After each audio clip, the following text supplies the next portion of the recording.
በኢትዮ ሱዳን ድንበር አካባቢ እየተፈጠረ ያለው ከባድ እንቅስቃሴ ቀጠናው ወደ ለየለት ስጋት እያመራው እንደሆነ እየተገለጸ ይገኛል። በካርቱም ዓለም አቀፍ ኤርፖርት ላይ ጥቃት ከተሰነዘረ በኋላ ለጥቃቱ ኢትዮጵያን ተጠያቂ ያደረገችው ሱዳን ጦሯን ወደ ኢትዮጵያ ድንበር ማስጠጋቷና ለተፈጸመበት ጥቃት ተመጣጣኝ ጥቃት የመፈጸም መብት አለኝ ማለቷን ተከትሎ ያየለው ውጥረት ለግብጽ ኢትዮጵያን ከበባ ውስጥ ለማስገባት በር የከፈተ ሆኖ ተገኝቷል። በህዳሴ ግድቡ አቅራቢያ የሚፈጠር ማንኛውንም የትጥቅ እንቅስቃሴ ከመደገፍ ወደ ኋላ የማትለው ግብጽ አሁን ደግሞ የሱዳን ጦር ወደ ኢትዮጵያ ሲጠጋ እሷ ደግሞ ጦሯን ወደ ሱዳን በግፍ ማስጠጋቷ ነው እየተገለጸ ያለው። በዚህ መሃል ግን ግብጽ ከሱዳን ተገንጣይ ከሆነችው ደቡብ ሱዳን ያልጠበቀችው እርምጃ ተወስዶበታል። የዚህም መረጃና የተካረረ የመካከለኛው ምስራቅ ውጥረት ዳግም ወደ ግጭት ሊወስደው ይችላል ስለተባለ የአሜሪካና ኢራን አለመስማማትና እሱን ተከትሎ የኢራን ወታደራዊ ዝግጅት ተጠናክሮ መቀጠል አክለን በዝርዝር ይዘን ቀርበናል። ሰላም ጤና ይስጥልን ውድ ፋስት ዴይሊ ተከታታዮች፣ የዚህ ቻናል ቤተሰብ ካሉና ቻናሉን ሰብስክራይብ እያደረጋችሁ ቤተሰቡ ነው እያለን የቻናሉ ቤተሰብ ከሆናችሁ ደግሞ ተደራሽነታችንን ታሰፉ ዘንድ ፕሮግራሙን ላይክና ሼር እንድታደርጉ እየጋበዝን ወደ ዝርዝር መረጃዎቹ ተሻገረን። እስከ ፍጻሜው አብራችሁን ቆዩ። የሱዳን ጦር ወደ ኢትዮጵያ ድንበር እየተስፋፋ መሆኑን የሚያሳዩ መረጃዎች ወጥተዋል። የሱዳን መንግስት በኢትዮጵያ ድንበር አቅራቢያ ፈጸምኩት ባለው ጥቃት ሁለት የሱዳን ፈጥኖ ድራሽ ጦር ካምፖችን ከጥቅም ውጭ ማድረጉን አስታውቋል። የሱዳን ፈጥኖ ድራሽ ጦር በርካታ የድሮን ጥቃት መፈጸሙን ገልጿል። ለኢትዮጵያ ቅርብ በሆነው የሱዳን ብሉ ናይል ግዛት ከባድ ውጊያ እየተደረገ ይገኛል። ፈጥኖ ድራሽ ኃይሉና የሱዳን ጦር ስትራቴጂክ ስፍራዎችን ለመቆጣጠር እየተጋደሉ ነው። ውጊያው አስፕሪሞ ተብሎ የሚጠራው የደቡብ ሱዳን አማጺ ኮሚቴ ጦር ጋር ተሰልፏል። በተጨማሪ ፈጥኖ ድራሽ ኃይሉም ከሷ በኩል ድጋፍ እያደረገ እንደሚገኝ የሱዳን ምንጮችን ዘግበዋል። የሱዳን መንግስት ከትናንት በስቲያ ጀምሮ ወደ ኢትዮጵያ ድንበር ተጨማሪ ጦርና መሳሪያ መላኩን መዘገባችን ይታወሳል። በዚህ ምክንያትም አልቡራን ከግብጽ ጋር በሚያዋስናቸው አካባቢ የሚያጋጥም ክፍተት ዋጋ እንዳያስከፍላቸው የግብጽ ጦር በሱዳን የሚያደርገውን ጥበቃ ለማጠናከር ተጨማሪ ኃይል ወደ ድንበር እያስገባ መሆኑን ለማወቅ ተችሏል። የአካባቢው ውጥረት እየተባባሰ ሲሄድ ጦሩ በደቡባዊ ድንበር ላይ ከፍተኛ ጥንቃቄ እያደረገ መሆኑን አስታውቋል። ይህ እርምጃ ያመጣው በካርቱም አየር ማረፊያ ላይ የሚፈጸሙ ድሮን ጥቃቶች ጨምሮ በአካባቢ ሰፊ የጸጥታ ስጋትን እያባባሰ ባለበት ወቅት ነው።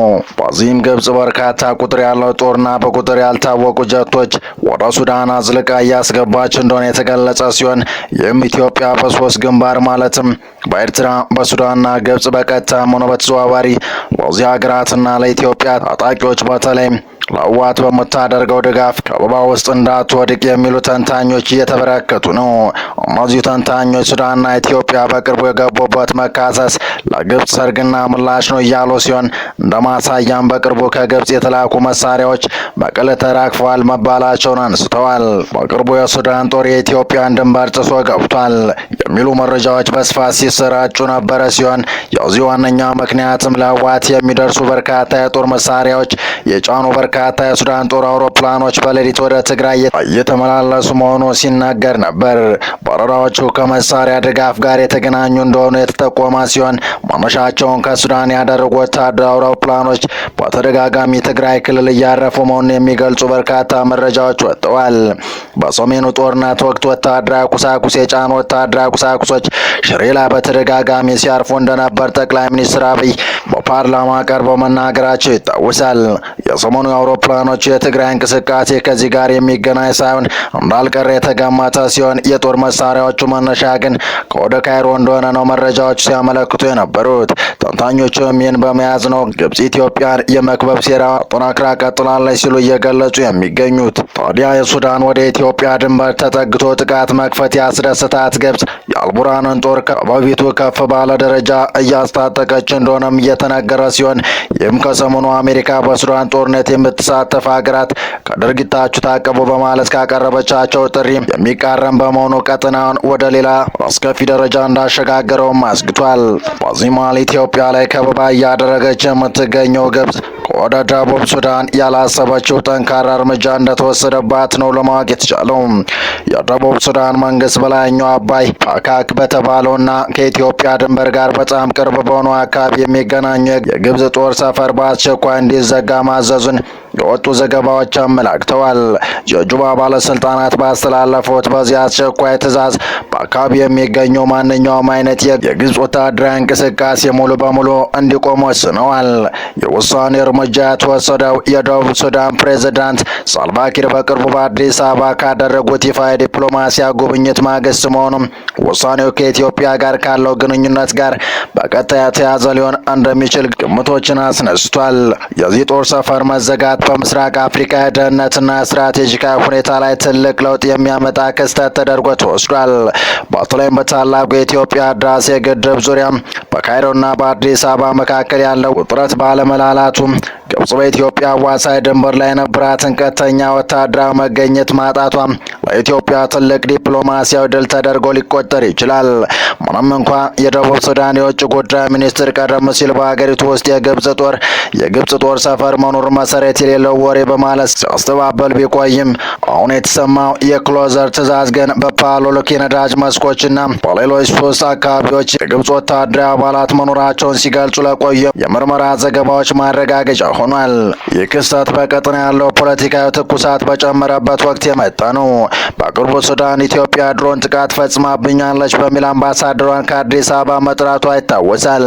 በዚህ አይነት ውስብስብ የቀጠና ውጥረት ውስጥ ደቡብ ሱዳን የግብጽን ጦር ከድንበር አካባቢ ለማስወጣት መወሰኗ የጁባ መንግስት ከካይሮ ይልቅ ከአዲስ አበባ ጋር ያለውን ወታደራዊና ዲፕሎማሲያዊ ትብብር ለማጠናከር መምረጡን የሚያሳይ ግልጽ ምልክት ተደርጎ እየተወሰደ ይገኛል። በቀጣይ መረጃ ከኢራን የወጡ ዘገባዎች እንደሚያመለክቱት የአገሪቱ ከፍተኛ መሪ ልጅ የሆኑት ሙጅታባ ካሚኒ ከከፍተኛ ወታደራዊ አዛዦች ጋር አስቸኳይ ስብሰባ አድርገዋል።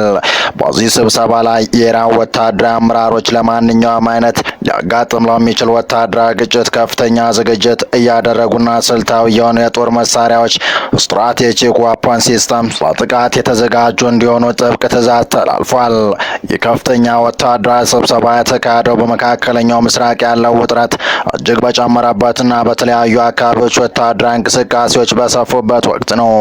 በተለይም በቴህራንና በዋሽንግተን መካከል ያለው ዲፕሎማሲያዊ ድርድር አሁንም እርግጠኛ ባልሆነ ሁኔታ ላይ መገኘቱና የቀጠናው ሀገራት የሚያሳዩ ወታደራዊ መገፋፋት ኢራን ይህን አይነት የጥንቃቄ እርምጃ እንድትወስድ እንዳስገደዳት የፖለቲካ ተንታኞች ይናገራሉ። የሙጅታባ ካሚኒ ከጦር አዛዦች ጋር መገናኘት በኢራን የውስጥ ፖለቲካና በውጭ ዓለም ዘንድ የተለያየ ትርጉም እየተሰጠው ሲሆን ሀገራቱ ከውጭ ለሚመጡ ማንኛውም ዛቻዎች ምላሽ ለመስጠት በተጠንቀቅ መቆሟን የሚያሳይ ግልጽ ምልክት ተደርጎ ተወስዷል። የኢራን ዝግጅት የተሰማው ፕሬዝዳንት ዶናልድ ትራምፕ ኢራን አሜሪካ ጦርነቱን ለማቆም ላቀረበችው እቅድ የሰጠችውን ምላሽ ፈጽሞ ተቀባይነት የሌለው ሲሉ ውድቅ ካደረጉ በኋላ ነው። በከፊል ከኢራን መንግስት ጋር ግንኙነት ያለው ታስኒም የቴህራን ምላሽ በአሸማጋዩ ፓኪስታን በኩል መላኩን ዘግቧል። የዜና ወኪሉ የቴህራን ምላሽ ውስጥ በሁሉም ግንባሮች የሚካሄዱ ውጊያዎች እንዲቆሙ አሜሪካ የኢራን ወደቦች ላይ የጣለችው እገዳ እንዲነሳ እንዲሁም ወደፊት ኢራን ላይ ጥቃት እንደማይፈጸም ዋስትና እንዲሰጥ ይጠይቃል። ከ2 ወር በላይ በዘለቀው የኢራን ጦርነት አልፎ አልፎ የተኩስ ልውውጦች ቢኖሩም በአብዛኛው የተኩስ አቁም እንደቀጠለ ነው። ከዚህ ሳምንት ቀደም ብሎ ትራምፕ በኢራን ላይ የከፈቱት ጦርነት በፍጥነት ይጠናቀቃል ብለው ነበር።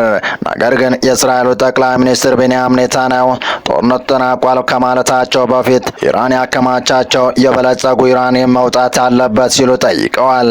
ኔታንያሁ ሲቢኤስ ላይ በቀረበው 60 ሚኒት ስለተሰኘ ፕሮግራም በሰጡት ቃለ ምልልስ አሁንም ያልወደሙ የማበልጸጊያ ማዕከላት አሉ ብለዋል። እሁድ ዕለት የኢራኑ ፕሬዝዳንት ማሱድ ፔሽኪያን የሰላም እቅዱን በቀጥታ ሳይጠቅሱ በጠላቶቻችን ፊት አንገታችን አንደፋም፣ የንግግር ወይም የድርድር ሀሳብ ሲመጣ እጅ መስጠት ወይም ማፈግፈግ ማለት አይደለም ብለዋል። ትራምፕ በትሩዝ ሶሻል ማህበራዊ ሚዲያ ገጻቸው ላይ በተወካይ በኩል ቀርቦ የተባለውን የኢራን ምላሽ አነበብኩት፣ አልወደድኩትም፣ ምንም ተቀባይነት የለውም ሲሉም ጽፈዋል። የአሜሪካ መገናኛ ብዙሃን የሆነው አክሲዮስ ውስጥ አዋቂ ምንጮችን ጠቅሶ እንደዘገበው አሜሪካ ያቀረበችው ባለ 14 ነጥብ የሰላም እቅድ ኢራን ኒውክሌር ማበልጸጓ እንድታቋርጥ የተባለላት ማዕቀብ እንዲነሳና በሆርሙዝ ወሽመጥ ላይ የሚደረገው ነጻ እንቅስቃሴ እንዲቀጥል የሚጠይቁ ሀሳቦችን የያዘ ነው። መገናኛ ብዙሃኑ በዘገበው ስለ እቅዱ ማብራሪያ የተሰጣቸው ሁለት በስም ያልጠቀሱ የአሜሪካ ባለስልጣናትና ሁለት ሌሎች ግለሰቦችን ጠቅሷል።